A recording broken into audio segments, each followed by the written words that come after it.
मुकदमे में गिरफ्तारी से रोकने की आपने भी दरख्वास्त दी है, क्या कहेंगे कि और मुकदमात में आपको डर है कि गिरफ्तारी हो सकती है?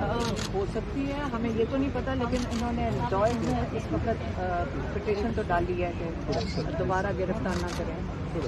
मैम फैसले आने से पहले आप जा रही हो तो आप मिली इमरान खान से भी अभी तक नहीं मिली? इंशाल्लाह अब मिलने जा रहे हैं। अब मिलने जा रही है। अभी वो डिले हो गया ना हाई कोर्ट का। इजाजत दे दीजिए आपको। इतनी देर के बाद गिरना होगा आपकी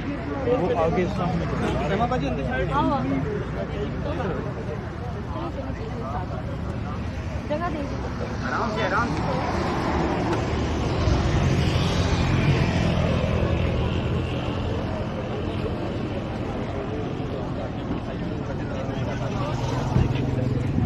अच्छा बाजी।